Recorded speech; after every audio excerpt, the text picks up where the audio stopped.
नाजरीन, मैं हूं बिस्मिल्लाह आफ्ताब आलम और आप देख रहे हैं उर्दू हिंदी नॉलेज चैनल। आइए, जो सिलसिला चल रहा था उसी में आगे बात करते हैं। ऑब्जेक्टिव ये क्वेश्चन होंगे प्रैक्टिस के तौर पे 2024 में जो एग्ज़ाम होने वाला है यूपीटीजीटी का, उसके लिए बहुत ही अहम सवाल होने वाले हैं। इसमें इन जो सवालों में जो ख़ास सवाल होंगे मैं उनको अलग से आपको बताता चलूँगा। आप अपने पास नोट कर सकते हैं, जो सवाल रिपीट हो सकते हैं। अमूमन मैं प्रैक्टिस जो करा रहा हूँ वो आए हुए ही सवाल हैं और उनमें से रिपीट कौन से हो सकते हैं इन पे मैं डिस्कस करता हूँ। इसके अलावा अगर इससे पहले कि आपने वीडियो नहीं देखी है तो आप प्लेलिस्ट में जाइए और वहाँ पे मारूज़ी सवालात की प्लेलिस्ट बनी हुई है या ऑब्जेक्टिव सवाल की, तो उसको आप क्लिक कीजिए। वहाँ से आपको तमाम वीडियो मिल जाएंगे। ये वीडियो नंबर 82 है, 82 नंबर की वीडियो है। आज का पहला सवाल ये है कि इश्तराकियत का नक़ीब किसे कहा जाता है। उम्मीद करता हूँ बहुत आसान सा सवाल है। इश्तराकियत का जो नक़ीब कहा जाता है वो मखदूम को, और मखदूम के 3 शेरी मजमूए हैं वो अब आपको याद होने चाहिए। इनसे रिलेटेड सवाल बनने वाला है। इनकी नज़में और मजमूए याद होने चाहिए और सन भी याद होना चाहिए। 3 मजमूए हैं, तीनों का क्रम याद होना चाहिए। अनीस ने लखनऊ के बाहर कहाँ मरसिया पढ़ा। जो 4 ऑप्शन हैं इनमें से वो कौन सा शहर है जहाँ लखनऊ से बाहर अनीस ने मरसिया पढ़ा है। उम्मीद करता हूँ आसान सा सवाल है, याद रखिएगा। हैदराबाद में पढ़ा है। अब अनीस जो हैं उनकी हयात और उनकी खिदमत ये आपको मालूम होना चाहिए, इनसे सवाल बनेगा। सवाल है कि मसनवी का फ़नी इम्तियाज़ क्या है। मुझे लगता है यह सवाल रिपीट होगा, आप अपने पास नोट कर सकते हैं इस सवाल को। तो इसकी खूबी क्या है, इम्तियाज़ क्या है, फ़नी इम्तियाज़। तो फ़नी इसकी खूबी क्या है कि जो दास्तान हुआ करती हैं नस्र की, उनको शायरी में पेश करना, यानी मंजूम कर देना क़िस्सों को, तो उसको कहते हैं मसनवी। ये फ़नी खूबी है। इसके बाद पूछा गया है कि 6 मिसरे किस बंद में होते हैं, उसको क्या कहते हैं जिस बंद में 6 मिसरे होते हैं। ये आपको सभी याद होना चाहिए। ये देखिए, ये तीसरा नंबर 30 मिसरे होते हैं, इसमें 4 होते हैं, इसमें 5 होते हैं और ये 6 होते हैं। इसके बाद में भी और भी मुसम्मन हैं, वो भी आपको याद होने चाहिए। अच्छा, ये इसके बाद में है चकवस्त का शेरी मजमुआ कौन सा है। तो ब्रज नारायण चकवस्त हैं, इनकी नज़में आपको मालूम होनी चाहिए और इनका शेरी मजमुआ, आपका आंसर जो होगा फर्स्ट सही होगा, सुबह वतन। इसके बाद में अगला सवाल है कि नज़्म खिज़र रहा का मौजू क्या है। 4 जो ऑप्शन हैं इनको देखिए और आप आंसर अपना चूज़ कीजिए। तो इसमें सही आंसर आपका होगा थर्ड। दौरे हाजिर पे जो तबसरा है वो खिज़र रहा का मौजू है और ये नज़्म है किसकी, तो आप बताएंगे इकबाल की। अब इसके बाद में ये शेर है और इसमें जो है लफ्ज़ दे करके पूछा गया है कि सद सुखन और आश्ता व खून ज़ेरे ज़बां, इन लफ्ज़ों का मौजू क्या है। ये शेर आपको याद ही रहना चाहिए। तकल्लुफ़ न कर आहा मुझे जुम्बिश लब की, मैं सद सुखन आतिशा हूँ, खून ज़ेरे ज़बां हूँ। तो इसका क्या होना चाहिए आंसर। आपका आंसर सही होगा थर्ड, शिकायत से पर। अगला सवाल है, तो ये जो मिसरा दिया गया है, उठ गया बहमनो दे का चमिस्तां से अम्ल। यहाँ पर जो बहमनो दे जो है, इससे क्या मुराद है। बहुत अच्छा सवाल है, इसको अच्छे से आपको याद होना चाहिए। आंसर आपका होगा फर्स्ट, 2 ईरानी महीनों के नाम, महीने। इसके बाद में अगला सवाल है, हिंदुस्तानी फ़ज़ा की अक्कासी में नज़ीर अकबराबादी का हम असर कौन है। यानी जिस तरह से हिंदुस्तान के जो संस्कृति है उसका बयान किया गया अपनी नज़्मों में, नज़ीर ने किया है, वैसे ही दूसरा शायर कौन है। तो याद रखिएगा, मौजू के एतबार से बहुत ही उम्दा, बहुत इंपॉर्टेंट सवाल है और ये आपको नोट करना चाहिए।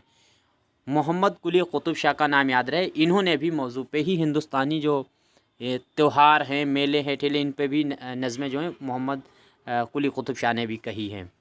इसके बाद अगला सवाल है, ये शेर देखिए और इसमें इसमें जो है पूछा गया है किस सनात का इस्तेमाल हुआ है। सवाल नंबर है 69। आते हैं गैब से ये मज़ामीन में ख़याल, गालिब सरीर खामा तो आए कसरो वश है। इस शेर में हुस्न तालील का इस्तेमाल हुआ है। आंसर होगा थर्ड सही। अब सवाल है, विलादत तो मादर ज़ात होती है लेकिन मोहम्मद अली की मौत खाना ज़ात थी। ये कौल किसका है? चारों जो ऑप्शन हैं आपके सामने, उनमें से आपका आंसर देना है। तो आपका सही आंसर होगा रशीद अहमद सिद्दीकी। यहाँ पे ये तो सवाल मिसप्रिंट है। उर्दू का पहला अखबार किसने निकाला? यहाँ पे कट है, लेकिन याद रखिएगा मोहम्मद बाकर का नाम याद रखिए। फोर्थ इसमें आंसर होगा, यहाँ पे दिख नहीं रहा है, देख लीजिए। बहरहाल आपको याद रखना है, उर्दू का पहला अखबार जो है वो निकाला था मोहम्मद बाकर ने, वो दिल्ली से। और उसके बाद मोहम्मद बाकर को फांसी दे दी गई थी। मोहम्मद बाकर मोहम्मद हुसैन आज़ाद के वालिद साहब थे। अगला सवाल देखिए, किस शायर की फितरत बुनियादी तौर पर इनकलाबी है और बगावत से उसका ख़मीर उठा है? ये भी सवाल रिपीट हो सकता है, आपको अच्छे से याद रखना चाहिए। आंसर आपका होगा मजाज। अगला सवाल है, ये शेर है और इस शेर में सनात आपको बतानी है। कलीता इफ्लास में दौलत के काशाने में मौत, दश्त दौर में शहर में फक्शन में वीराने में मौत। तो ये एक दूसरे के तिजाद है इसमें। आंसर आपका सही होगा 4। ये शेर याद भी होना चाहिए, पूछा भी जा सकता है कि इसमें सनात कौन सी है। रज़मिया मसनवी बतानी है कौन सी है। रज़मिया और बज़मिया पता होना चाहिए। इश्किया मसनवी होती है तो उसको बज़मिया कहते हैं, और जंग का जिसमें बयान हो उसको रज़मिया। तो उर्दू में एक ही रज़मिया जो है वो अली नामा है, नुसरती की लिखी हुई, याद रखिएगा। नुसरती की तीनों मसनवियाँ आपको याद होना चाहिए। अली सिकंदर, तारीख़ सिकंदरी और अली नामा, और साथ साथ में है गुलशन इश्क। अगला है, मीर अमन ने बागो बहार को चार दरवेश से तर्जुमा नहीं किया बल्कि तहसीन की 9 तर्ज मुरस्सा को देख कर लिखा। ये ख्याल किस मुहक्किक का है? बहुत इम्पोर्टेंट सवाल है, याद रखना चाहिए ये सवाल। सही आंसर होगा मोइनुद्दीन कादरी ज़ोर। थर्ड आंसर आपका सही होगा। सवाल है, बागो बहार किस इदारे की सरपरस्ती में लिखी गई? तो 1802 में लिखी गई है ये, फोर्ट विलियम कॉलेज के अंदर, और फोर्ट विलियम की सबसे अहम किताब है। अगला सवाल है, दास्तान की वो खुसूसियत जो उसे अफसानवी अदब की दूसरी इसनाफ से मुमताज़ करती है। तो दास्तान की सबसे बड़ी खूबी क्या है? तो वो एक ही, उसमें ख़याली बातें बयान की जाती हैं, यानी माफ़िक़ुल फ़ितरत जो होती है उसके अनासर बयान होते हैं। आपका थर्ड आंसर सही होगा। सवाल है, फोर्ट विलियम कॉलेज कहाँ कायम हुआ? तो कहाँ हुआ था? ये कोलकाता में हुआ था। किस सन में हुआ था? तो 1800 में। ये तो मोटी मोटी बातें हैं जो आपको मालूम होनी चाहिए। अब इसमें जो किताबें लिखी गई वो भी आपको मालूम ही होनी चाहिए। अगला सवाल है, मीर अमन का पूरा नाम क्या है?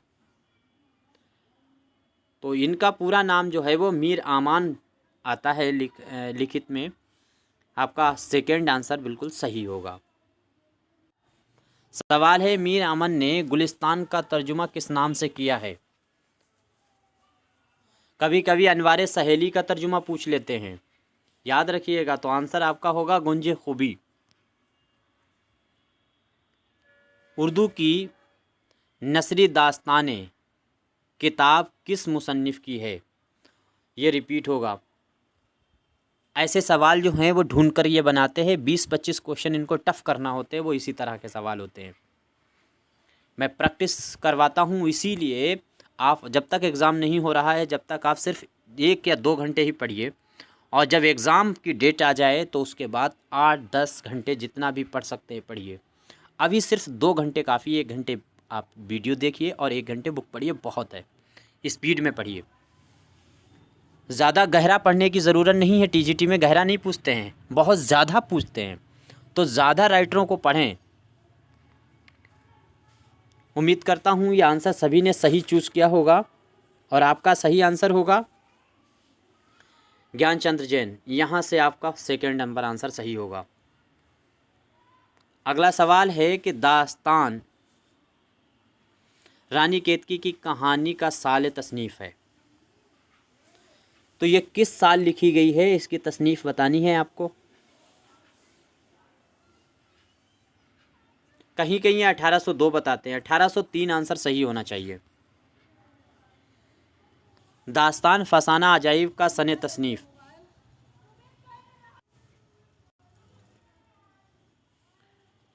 इसमें सही आंसर आपका होगा 1824। अब ये दास्तान जो है, इसके किरदार आपको पता होने चाहिए, कब शाया हुई, किस सन में हुई, कहाँ से हुई है। इतनी इम्पोर्टेंट ये बुक है, आपको पढ़ता होना चाहिए इसका।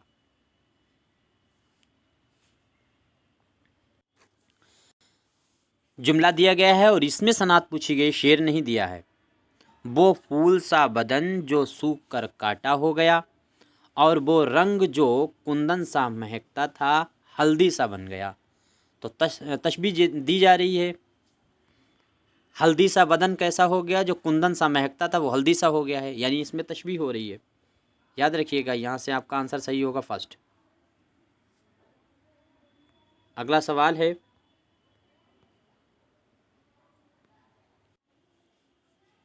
बोलियों का आपको पता होना चाहिए, कौन सी बोली किस इलाके की, और बोलियों की पहचान होनी चाहिए। मुझको भाया और दिल से उस पर रीझा, ये जुमला किस ज़बान की मिसाल है। आसान सा सवाल है, यह है हिंदी का और वो भी अवधी। इसके बाद में अगला सवाल है, किस दास्तान की ज़बान खालिस हिंदुस्तानी है। आपका आंसर होगा सेकंड। रानी केतकी की कहानी ऐसी कहानी है जिसमें फ़ारसी, अरबी और तुर्की लफ्ज़ से जो है परहेज़ किया गया है, और इसमें खालिस हिंदुस्तानी जो ज़बान थी उसका इस्तेमाल हुआ, इसीलिए इसको हिंदी की और उर्दू की दोनों की पहली कहानी माना जाता है। उर्दू का साहिब दीवान शायर।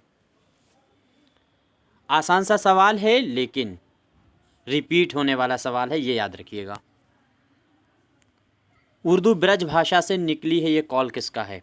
नज़रिए तो आपको सभी मालूम होने चाहिए कि किसने कौन सा नज़रिया दिया है। 10 नज़रिए हैं जो 10 के 10 आपको मालूम होना चाहिए। खड़ी बोली का नज़रिया, सिंध का नज़रिया, ये सारे नज़रिए हर हाल में आपको मालूम होने चाहिए। इनसे सवाल 2 सवाल ज़रूर आएंगे, तो यह तो आंसर आपका आज़ाद हो जाएगा। और नीचे भी ये देखिए, पंजाब में उर्दू किसकी तसनीफ़ है, या पंजाब से उर्दू पैदा हुई है, ये बात किसकी ने कही है, तो ये बात जो है शीरानी ने कही है। दक्कन में तो नसीरुद्दीन हाशमी। और ये सवाल देखिए पिछले 3 प्रैक्टिस सेट हम लोगों ने जो किए हैं टीजीटी के, उनमें तरक्की पसंद तहरीक से सवाल ज़रूर आता है, हर हाल में आता है। और ये देख लीजिए, कल पूछा गया था इसी पेपर में जब हल कर रहे थे, तो पूछा गया तरक्की पसंद तहरीक जो है उसकी पहले सदारत किसने की थी। प्रेमचंद ने पहला जो जलसा हुआ है, और आज उसका कॉल पूछ लिया है। तो याद रखिएगा, ये प्रेमचंद आपका आंसर सही होगा। तमसील के तरीक़ेकार से किस दास्तान से काम लिया गया है। तो तमसील का बयान किस दास्तान में हुआ है। तो तमसील कौन सी मानी जाती है, सबरस।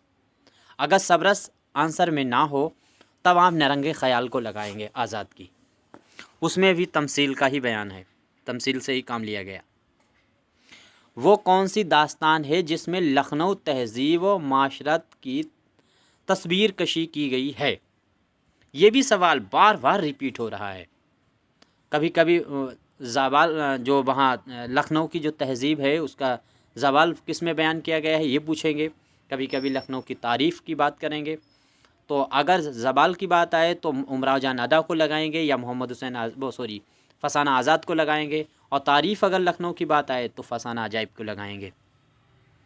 इसके बाद में अगला है अवध हिंदी किस किस्म की किताब है।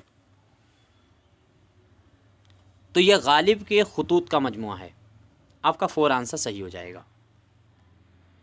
गालिब पे भी 2 सवाल रिपीट हो चुके हैं। उर्दू अदब में फसाना अजाइब की अहमियत का सबब है। तो इसका आंसर क्या होगा, उसकी अहमियत का सबब क्या है।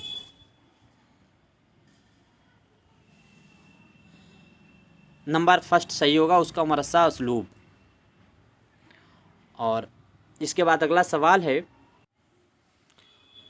खोजी का किरदार किस नावल का है। देखिए आसान सा सवाल है।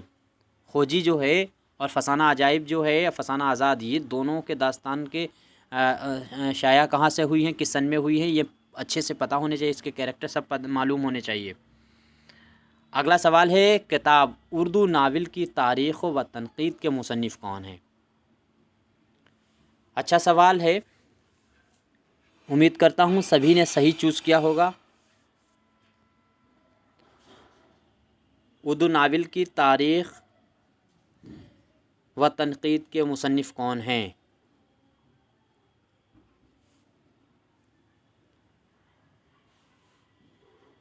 इसमें आंसर सही होगा 3rd। अगला सवाल है, तमसील दास्तान सबरस का सन तसनीफ़ क्या है। हिजरी पूछे 1045, सन पूछते हैं तो 1635। अगला सवाल है, मोहम्मद कुली कुतुब शाह का सन वफ़ात, इंतकाल उसका कब हुआ है। यह आपका आंसर होगा 1611।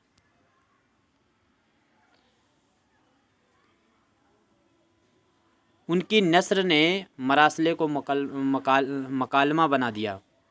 ये जुमला खुतूत में इस्तेमाल किया है, किसके लिए कहा जाता है। आंसर आपका सही होगा 2nd, गालिब।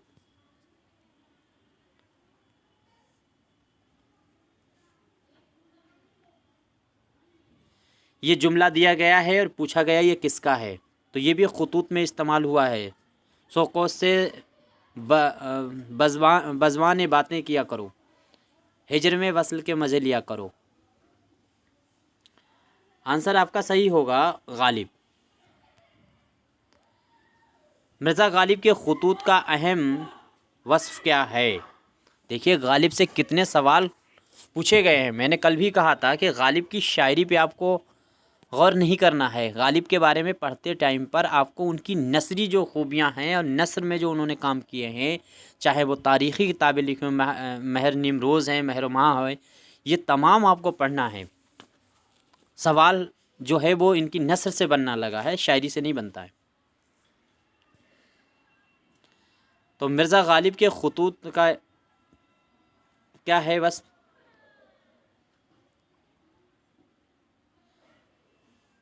अलकाब व आदाब में क्या करा गया। अलकाब व आदाब जो है उसे एतराज़ किया है, यानी 2nd आंसर सही होगा। मुल्ला वजही की सन वफ़ात, मुल्ला वजही की सन वफ़ात आसान सा सवाल है, लेकिन मुल्ला वजही बहुत इंपॉर्टेंट है। मुल्ला वजही को अच्छे से आपको पढ़ना है। यहाँ के जो आंसर दिए गए हैं उनके लिहाज से 1660 होगा। मुल्ला वजही को किस एजाज़ से नवाजा गया। तो मुल्ला वजही जो है वो मुल्क शुरा का ख़िताब इनको मिला हुआ था, याद रखिएगा।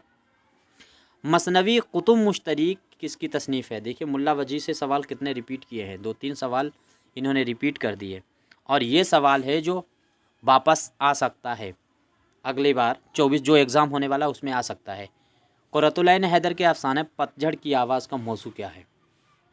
तो पतझड़ की जो आवाज़ है उसका मौजू बताना है क्या है। वतन से हिजरत का मसला। सही आंसर आपका होगा 2nd। उर्दू का वो कौन सा नावल निगार है जिसने अपनी तख्लीक को सबसे पहली मर्तबा नावल से ताबीर किया? बहुत अच्छा सवाल है। नज़ीर अहमद को उर्दू का पहला नावल निगार माना जाता है। मरातुल उरूस लिखा हुआ पहला नावल 1869। उर्दू के किस नावल निगार ने इस्लाह माशरत और तालीमी निस्बा की बुनियाद पर अपनी नावलों की इमारतें खड़ी की? तो इसका आंसर क्या होगा? इसका भी आंसर वही होगा, डिप्टी नज़ीर अहमद। माधव किस अफसाने का किरदार है? माधव, बुंदिया, घीसू, ये तीनों किरदार जो हैं वो इसी के हैं। कफन, कफन याद रखिएगा, कफन इम्पोर्टेंट है। इंदु किस अफसाने का मरकज़ी किरदार है? इंदु, तो इंदु जो होती है वो अपने दुख मुझे दे दो की हीरोइन है। और लिखा हुआ किसका है? तो ये बेदी का। बेदी भी इम्पोर्टेंट है, बेदी के बारे में बता चुके हैं। बेदी के 2-3 सवाल तो आने ही आना है। रुस्वा का कौन सा मशहूर नावल है?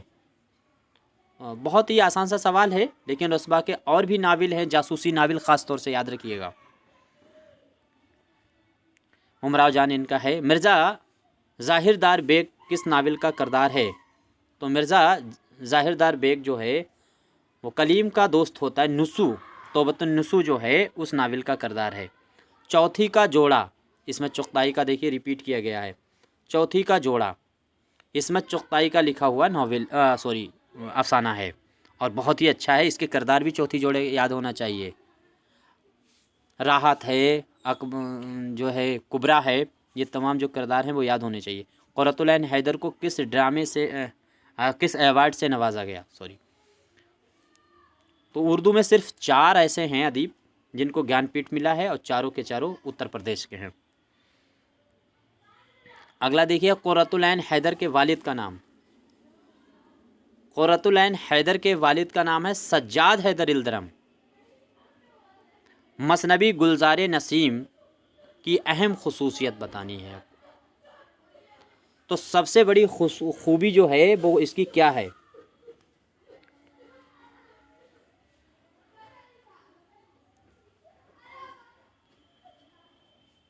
आपका आंसर होगा सेकेंड, एजाज़ो रियायत लफ्ज़ी। तो सेकेंड आंसर आपका सही होगा। यहाँ से आपको याद रखिए गुलजार नसीम के बारे में। मुसहफ़ी ने किस मसनवी को बुतखाना ची कहा है? चारों ऑप्शन आप देखिए और आपका आंसर होगा सही, सहरुल बयान। सेकेंड आंसर सही होगा। सवाल है, मज़मून आफरीनी और ज़ोर तख़ील शौकत अल्फाज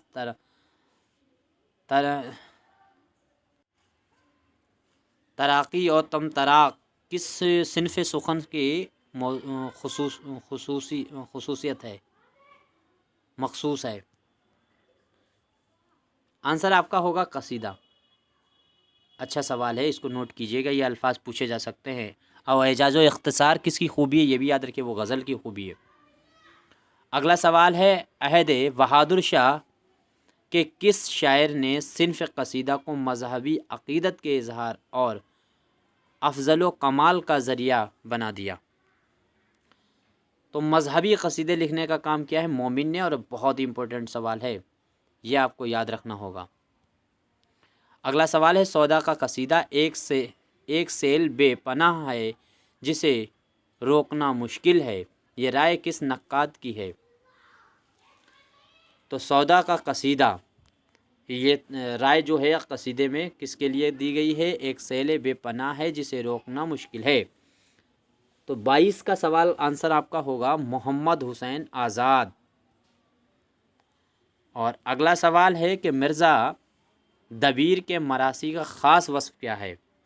तो दबीर जो है उसकी ख़ास खूबी क्या है? दबीर के जो मरसिए लिखे गए हैं उनकी ख़ास खूबी आपको बतानी है। वलागत, और अनीस की है फ़साहत। अनीस का पूरा नाम क्या है? तो अनीस का पूरा नाम तो है बबर अली अनीस, याद रखिएगा। और आखिरी आज का सवाल है, चेहरे से पहले मरसिए में कौन सा जुज़ आता है? तो चेहरे से पहले तो चेहरे से पहले कौन सा आता है? सबसे पहले तो आपका आंसर यही होगा, जो फर्स्ट है सरापा। सरापा, तो चेहरा, चेहरा होना चाहिए फिर सरापा होना चाहिए, यानी पलट दिया गया है, याद रखिएगा। तो चेहरे से पहले मरसी में कौन सा जुज आता है? आता तो कोई सा नहीं है। आंसर तो आपका ये सही होना चाहिए, बट आयोग ने माना है ये सरापा। वैसे सरापा जो है वो सेकंड नंबर पे आता है, चेहरा पहले नंबर पे खुद है। तो उम्मीद करता हूँ सारे सवाल आपको अच्छे लगे होंगे। कोई भी गलती हो तो ज़रूर बताइएगा, मैं आपका बेहद शुक्रगुज़ार रहूँगा। इसमें जो भी गलती हो उसको मैं सुधारने की कोशिश करूँगा। और आज यूजीसी नेट का रिज़ल्ट आउट हुआ है और आप सभी की दुआएं रहीं, तीसरी बार मैंने उसमें क्वालिफाई किया है। नेट में 198 नंबर मेरे आए हुए हैं और जो बच्चे सफल हुए हैं उनको सभी को मेरी तरफ से मुबारकबाद।